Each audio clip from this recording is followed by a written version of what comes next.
menjaga salat fardu 5 waktu. Allahumma amin. Yang kedua, amal ibadah yang kedua yaitu fondasi semua amal ibadah yang lain.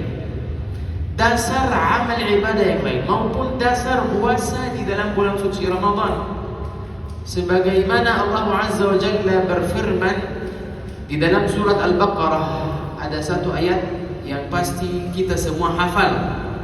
Ya ayyuhalladzina amanu kutiba alaikumus siyam kama kutiba alal ladzina min qablikum كما كتب على الذين من قبلكم لعلكم تتقون. Wahai menjaga salat fardu 5 waktu.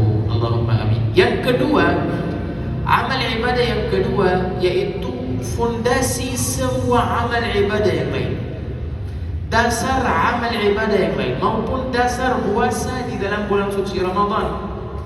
Sebagaimana Allah Azza wa Jalla berfirman di dalam surat Al-Baqarah, ada satu ayat yang pasti kita semua hafal. Ya ayyuhalladzina amanu kutiba alaikumus siyam kama kutiba alal ladzina min qablikum kama kutiba alal ladzina min qablikum la'allakum tattaqun.